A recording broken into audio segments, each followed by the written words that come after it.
If you've ever felt overlooked, underestimated, or replaced by someone who didn't understand your value, this channel is for you. Here, we tell real stories of professionals who were pushed aside, only to return stronger and more respected than ever. These aren't just stories of revenge, they're stories of quiet strength, wisdom earned through experience, and justice delivered with calm precision. Our content is created especially for older adults who know that true skill doesn't fade with age, it sharpens. Every week, we share new episodes that remind you your legacy isn't behind you, it's being written now. If you believe in the power of resilience, truth, and standing your ground, make sure to hit that subscribe button and turn on notifications. Don't just watch, join a community that values what you bring to the table. Experience matters. Your story matters. And we're just getting started. Your custom system is obsolete. My name is Isabel Tran. I'm 52 years old, and for the past 8 years, I've quietly built something that actually worked. Now, the newly appointed Chief Technology Officer at Marston & Pierce LLP stood in my office doorway in downtown Seattle, tablet in hand, ready to dismiss it. The future is in cloud-based platforms, he continued, without bothering to sit. We're transitioning to Verdant Legal Pro, industry standard, proven track record. Your system will be phased out by the end of the quarter. I saved my work and looked up at him. Verdant Legal Pro? He nodded. That's correct. They serve all the major firms on the West Coast. Boeing, Lockheed, federal contractors. We'll be in good company. The irony hit hard. For nearly a decade, I had seen the panic at other firms when their cloud systems failed during key depositions or compliance filings. Now, we were joining that chaos. My system had never failed. Not once. During the Simmons class action, when we had to monitor 200,000 billable hours across 47 attorneys in real time, my software handled it flawlessly. Last year, when the federal government demanded precise billing records during the aerospace investigation, my system generated everything accurate to the minute in under 10 minutes. I asked, "When would you like me to begin the transition process?" He replied, "There won't be one. Verdant Legal has their own implementation team. Your services won't be needed after Friday." I nodded once. Understood. As he turned to leave, he paused. "It's nothing personal, Isabel. It's just business evolution. You get that, right?" "Of course," I said. After he left, I sat in silence, overlooking the glistening Seattle skyline through the large window, steel and glass towers climbing toward the gray sky. I had built something here. Something solid. Something meaningful. But I wasn't angry. You don't last in tech without learning one truth. Everything is temporary. Projects get shelved. People get replaced. Systems get overwritten. But I also understood the limitations of these trendy cloud vendors. I knew the failure points. I had answered emergency calls at midnight from firms that jumped to industry-standard solutions, only to lose billing data, blow past court deadlines, and scramble to recreate months of financial records. I opened my desk drawer and pulled out a small stack of business cards I had printed 2 years ago but never handed out. Isabel Tran, independent software consultant. Clean. Professional. Ready. I'd always planned to go independent. Maybe the timing wasn't mine to choose, but the destination? That was always in sight. 8 years ago, I came to Marston & Pierce after my startup collapsed. We had built inventory software for small manufacturers, but when the funding dried up, I needed something stable. Law firms were cautious, demanding, and paid well. My first week at Marston & Pierce, I watched 3 attorneys lose an entire day of work after the old system crashed and corrupted a case file. The managing partner at the time, Caroline Marston, pulled me aside. "Can you build something better? Something that won't fail when we need it most?" I told her I could, and I did. Not how they claimed they worked, but how they actually functioned under stress, late nights, high-stakes filings, ever-changing demands. That's what I observed during my first year. So I built the infrastructure accordingly, mirrored backups, offline access, A user interface that made sense even at 2 a.m. when someone was running on no sleep and 2 cups of stale coffee. The real test came during the Ashcroft acquisition, a complex merger spanning 18 months, involving 47 lawyers and over 200,000 documents. My platform tracked every logged minute, every expense report, and every file interaction. When the client pushed back on a $3 million invoice, we handed over a breakdown down to each 6-minute billing segment. They didn't ask another question. They paid in full. Word traveled fast. A few firms tried to lure me away. Software companies reached out with licensing proposals. But Caroline Marston wasn't about to lose me. She matched the offers, doubled my compensation, and granted me equity. "You're not just staff, Isabel," she said. "You're foundation." Then Caroline retired. Her son, Elliot Marston, took over. But the real shift happened when the firm brought in a new chief technology officer, Brandon Ellis, fresh from Silicon Valley and armed with an MBA from Stanford. He had never worked a day inside a law office. His mantra was disruption, scale, and speed. At first, the changes were subtle. My access to key datasets was slowly restricted. Meetings that once happened casually in the hallway became formalized, scheduled weeks in advance. Every IT decision now required review by Brandon's department. Budget requests for system upgrades were consistently delayed or denied. "We're reviewing the full architecture," they told me. End-to-end assessment. He brought in consultants from a West Coast firm, Everfield Partners, to evaluate our entire tech stack. For 3 weeks they poked around, asked questions, and reviewed process maps. I never saw the final report, but I knew what it said: cloud-based systems, industry benchmarks, scalability. The conclusion was inevitable, but I thought they'd at least try to understand what they were replacing. They didn't. By the time I was boxing up my office, it was clear 8 years of precision, insight, and institutional memory were walking out with me. The system I'd built would keep running for a few weeks. But once Verdant Legal went live, all the specialized workflows, the seamless links to accounting and HR, the nuanced reports tuned to our partners' preferences, gone. They'd find out soon enough what they had thrown away. 3 weeks later, I was sipping a cappuccino at a cafe in Capitol Hill, reviewing a job referral from a former colleague, when my phone buzzed. "Isabel, it's Linda from Marston and Pierce. Do you have a minute?" Linda was one of the firm's senior paralegals. Efficient. Respectful. The kind of person who never underestimated IT. "Of course," I said. "What's going on?" "It's bad. The new system, Verdant. It dropped all our time logs for the Simmons case." I sat up. Dropped them? 3 months of work. Vanished. "The trial starts Monday. We're supposed to submit time records as part of our evidentiary filing." The Simmons case. That long-running class action had kept billing steady for nearly 2 years. My software had captured every detail. "Have you contacted Verdant support?" "They've been working on it for 6 hours. No ETA. Brandon is not doing well." I didn't say anything. I didn't need to. Linda already knew the difference between a glossy platform and one built for the trenches. "What do you need from me?" I asked. There was a pause. Then, "Can we bring you in just temporarily to help recover what we can?"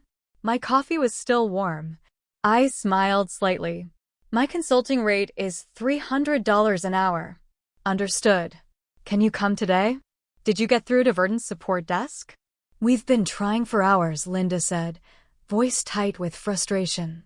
"They keep saying the data's recoverable but won't commit to a timeline. Brandon's, well, he's not having a great day." I could picture it clearly.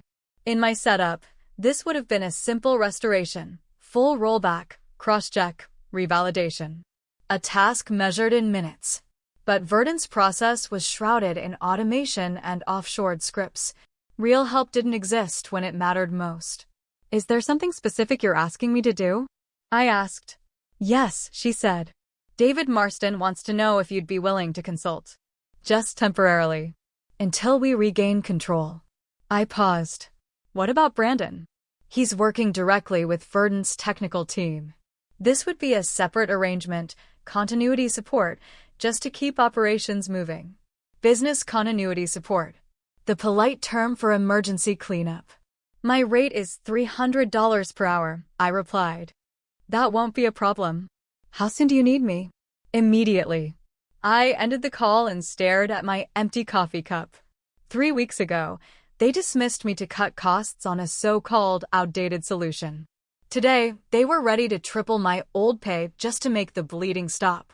And Simmons wasn't even the complicated one.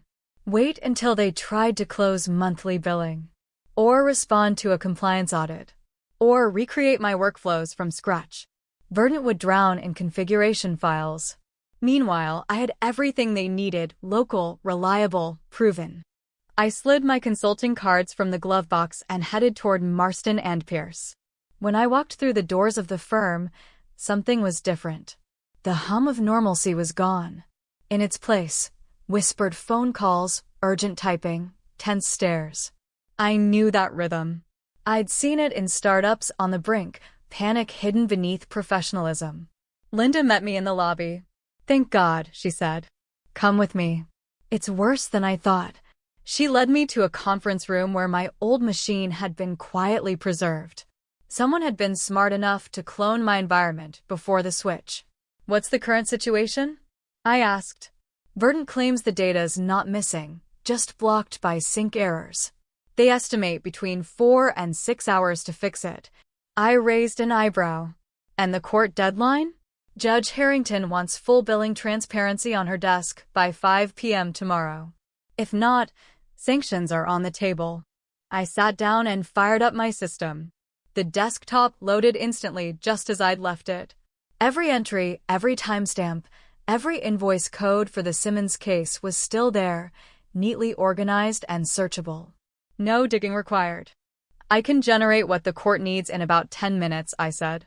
"Please do." As the software compiled the output, voices echoed down the corridor. Through the frosted glass, I could see Brandon Ellis, phone in hand, pacing the hallway like a man holding back disaster. His gestures were frantic, his voice urgent. I didn't need to hear the words to know the script. The system dinged softly. The reports were ready: 18 months of work, 847 billable attorney hours, hundreds of supporting documents, all formatted for judicial review. I printed 3 hard copies and handed them to Linda. "This is flawless," she said, flipping through the binder. "Built for moments like this," I replied. She glanced toward Brandon's office. He told the partners Verdant would handle everything. That this would be seamless. Looks like seamless just got redefined. Brandon was still pacing outside the glass-walled office, talking to someone on speakerphone with gestures that suggested panic masked as control. The Simmons report finished compiling: 18 months of case history, 847 attorney hours, 2,342 paralegal hours, and $156,000 in itemized expenses. Everything aligned with court submission standards. I printed 3 hard copies and handed them to Linda. She flipped through them, eyes widening. "This is amazing," she whispered. Verdant told us it'd take 2 days just to locate the source of the missing records. "Different infrastructure," I said calmly. "My system records locally with mirrored cloud sync. Verdant relies on upstream cloud processing first. If that breaks, everything downstream crashes." She looked up. "Can you fix their configuration?" "I can't re-engineer their platform, but I can retrieve and restore any legacy data still residing in the archives before the migration." "How much?" $300 per hour, plus any expenses." "Approved," she said, already halfway to the hallway with the reports in hand. Once she left, I turned to the larger task. My original platform held fully indexed records from 247 active matters, plus 47 concluded ones, more than 400,000 individual billing lines spanning 8 years. Every field, timestamp, and correlation still intact. Meanwhile, Verdant's transition had stopped cold at around 60%, crippled by what their own tech team vaguely described as non-standard logic dependencies. 20 minutes passed before Brandon Ellis appeared in the doorway, visibly haggard. His shirt was wrinkled, his eyes dark with fatigue. "I heard you were helping with Simmons," he said. "Short-term engagement," I replied. "Continuity support only." "Right. That's helpful. We're grateful you could assist during this phase." As if this disaster were part of a carefully orchestrated plan. "How long until Verdant is fully restored?" I asked. He shifted uncomfortably. "Their engineers estimate 48 hours. It's part of the standard optimization cycle. Every large firm hits bumps during deployment." I nodded without agreeing. From experience, I knew 48 hours in cloud support lingo usually meant sometime next week if you're lucky. In the meantime, Brandon continued, we could use some additional help keeping things afloat. Monthly billing, Q3 invoicing summaries. He hesitated, lowering his voice. And the fiscal allocation reports for the partnership. Year-end audit prep. Of course, the profit-sharing matrix. The sacred document that determined how millions got split among the firm's founding members. If Verdant had broken that, if those figures were missing or flawed, this wasn't just a technical failure. It was grounds for leadership overhaul. "I'll have preliminary versions ready by morning," I said. He let out a breath. "Thank you. And Isabel, I appreciate how you're handling this. We know this hasn't been easy." I didn't respond. Once he left, I opened my laptop and began creating a full incident log, every action, every delay, every commitment made by Verdant, and quietly walked back. Brandon still framed this as a temporary inconvenience. But I knew better. The partner reports were the litmus test. If those numbers were wrong, it wouldn't be just systems under review, it would be leadership. And for the first time in weeks, I was starting to see just how much leverage I truly had. I spent the next 4 hours untangling the financial wreckage Verdant's migration had left behind. What I uncovered went far beyond simple errors. It was a showcase of gross negligence. They had moved over only the superficial information first: names, case headers, straightforward invoices. But the intricate web, the formulas that governed compensation, performance tiers, and partner equity, had been completely mishandled. Profit sharing at Marston and Pierce wasn't based on flat values. It involved dynamic weighting, hours billed, who originated the client, expense discipline, and seniority status all factored into the equations. My platform had been executing those calculations for nearly a decade with precision. But Verdant treated each variable as isolated, discarding the relationships entirely. It got worse. Custom fields I had built over the years, metrics like case intensity ratings, client retention scores, and team productivity indicators, had been purged. Labeled non-standard, they'd been erased during migration. Years of refinement, gone with the click of a checkbox. At 8 p.m., I called Linda. "What's the real state of things?" I asked. She sighed. "Not good. Their latest estimate is 5 to 7 business days for full restoration." "Brandon?" "In meetings all afternoon with David and the senior partners. There's talk about hiring a forensic team to recover the lost data." "What about the Simmons deadline?" "Your report saved us. The judge accepted it." "But Brandon's telling the firm that Verdant recovered the records." "Of course he was. So he was taking credit for the solution while simultaneously trying to contain the damage he'd caused." I leaned back in my chair. "Linda, I need to ask something off the record." "Go ahead." "Before the switch, did anyone from Verdant run test migrations using our database?" "Not to my knowledge. They said their tools had already been used at dozens of firms." "And did any of their staff ever visit our office to understand our internal processes?" "No. They insisted everything would be managed remotely." Just as I suspected. Brandon hadn't vetted a solution. He had purchased a template and hoped we'd fit into it. Like tailoring a business suit through an app and expecting it to hug every curve perfectly. "Last question," I said. "What's the annual spend on Verdant?" I probably shouldn't say, but I manage invoice approvals. 800,000 a year, not counting the rollout. I nodded slowly. And my previous salary? $120,000, plus your shares. So they replaced me with a platform that cost 6 times more and didn't work. Isabel, Linda asked carefully, could your original system handle everything Verdant's struggling with? It already did. For 8 years. Then why replace it? That was the question I'd been circling for weeks. Brandon wasn't a fool. His credentials were solid. Stanford MBA, years of consulting, successful deployments elsewhere. So why this mess? Then it hit me. While reviewing the contract Linda had discreetly forwarded, I noticed a detail buried in the legal language. Verdant was owned by Strategian Group, the same consulting firm where Brandon had worked before joining Marston and Pierce. This wasn't about streamlining operations or future-proofing our systems. This was about connections, loyalty, resume points. Brandon hadn't purchased a product.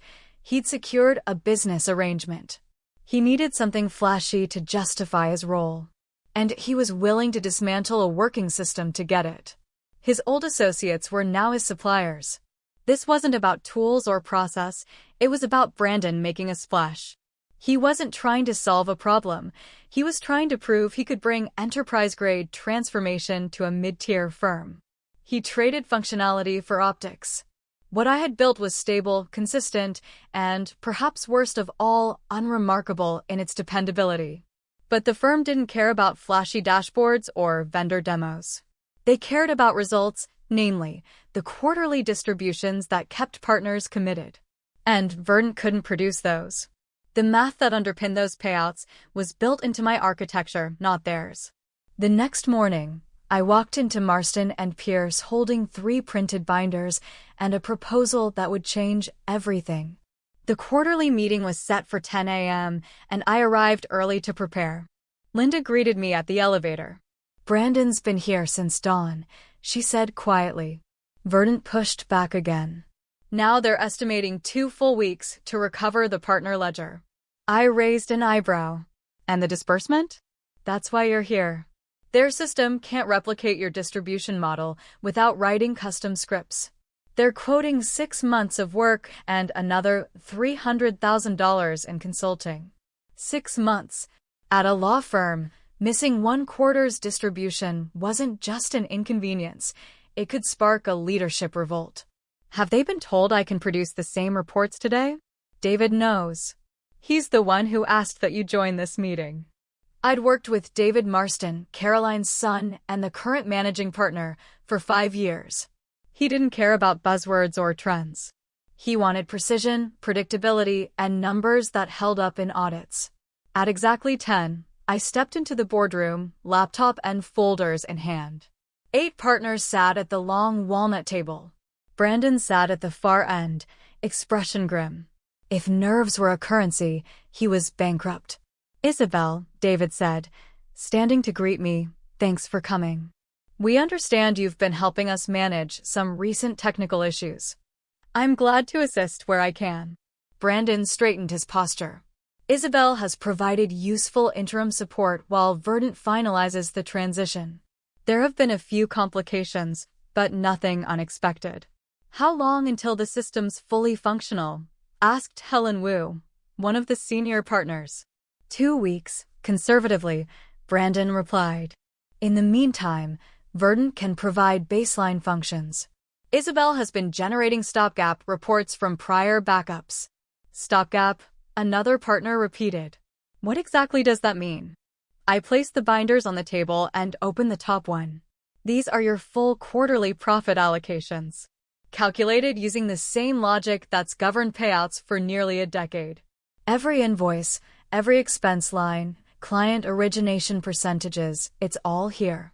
David flipped through the pages. Identical to what we received last quarter. Correct, I said. Same formula. Same system. The one you relied on for years. Helen frowned. But I thought that system was obsolete. Brandon cleared his throat. It was retired in favor of a more scalable solution. Yet we're paying Isabel to do what Verdant can't, she asked, looking pointedly across the table. The room went silent. I didn't speak. I didn't need to. The reports said enough. Origination values, allocation breakdowns, it's all precise, I said, closing the final binder. David scanned the documents, flipping through page after page. This mirrors exactly what we had last quarter.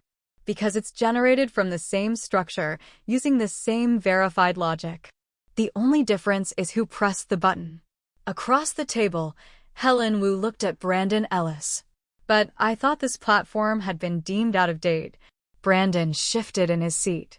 The change was part of a broader strategy to increase long-term compatibility and enable future integrations. David leaned back slightly, his tone quiet but firm. Let me get this straight. You replaced something reliable with something that's completely offline. And now we're paying Isabel triple her previous compensation to deliver what her original system used to do automatically. Brandon straightened his collar.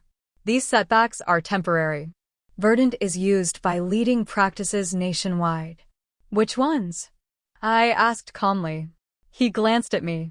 I don't see how that's relevant. You made a point of mentioning prominent firms, Boeing, Lockheed, major government contracts. So I'm curious. Which law offices actually run their billing through the solution? That information isn't public, Brandon replied. Actually, it is. I connected my laptop to the conference room screen and pulled up Verdant Legal's own promotional site. They list 47 firms. The largest has a staff of 32 attorneys. I turned to David. Marston & Pierce employs 68 lawyers. This system was never designed for firms our size. The room fell silent. David exhaled slowly, his eyes locked on Brandon. Isabel, what would it take to bring your system back into full operation? I had been anticipating that question for weeks. We'd need to evaluate the current infrastructure, ensure the backups are fully intact, and verify the compatibility of any recent systems. I estimate 40 hours of restoration and QA. After that, I'd recommend a support agreement to avoid this ever happening again. And your consulting rate is? $300 per hour. Brandon's expression drained of color. David looked around the room. Let's take a vote. Every hand went up. 8 partners. 8 unanimous votes to end the Verdant contract and reinstate the software they once discarded. Brandon sat frozen as David read from a prepared statement. Effective immediately, Isabel Tran is authorized to reestablish the firm's previous billing and case management platform. All data migration to Verdant is suspended until legal counsel reviews contract termination clauses. Helen looked directly at Brandon. We'll also be launching a full review of all tech-related decisions over the past year, including how vendors were selected and whether proper evaluations were conducted. Brandon finally spoke. I believe this is premature. Verdant is a respected provider. These delays will pass. David didn't raise his voice. Verdant has cost us 6 weeks of time, almost lost us a critical case, and rendered us unable to distribute earnings. Isabel reversed all of that in under 24 hours, using a system you called outdated. But the scalability. David cut him off. Scalability of a tool that doesn't function is irrelevant. I connected my machine to the firm's internal server and launched the restoration process. 8 years of configurations, reports, and integrations, meticulously backed up, began flowing back into place. Network bridges reconnected. Scheduling modules came back online. And for the first time in weeks, the system just worked. Automated routines reinitialized. Links with finance systems, digital records, and the client interface reconnected seamlessly. How much time will you need? David asked. About 4 hours to fully reinstate operations. Then another 2 for validation and system testing. After that, you'll be running smoother than ever. I gave him a small smile. I've been refining improvements for the last 3 weeks. Brandon stood abruptly. I need to inform our legal counsel regarding the contract dissolution. He didn't wait for a response before exiting the room. Once the door closed, Helen returned to me. Isabel, we owe you a sincere apology. We never should have let Brandon push you out. I understand, I said evenly. It's tough to assess something you can't see, especially when it just works without making noise. She nodded. Would you be open to returning to the firm on a permanent basis? I paused, saving a configuration update and glancing around the boardroom. Just 3 weeks ago, I had walked out labeled outdated and expendable. Now, they were inviting me back as the key to their recovery.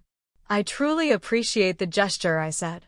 But I believe the consulting model benefits everyone. You get a reliable system without the long-term staffing costs. I get to support more firms in need. More firms?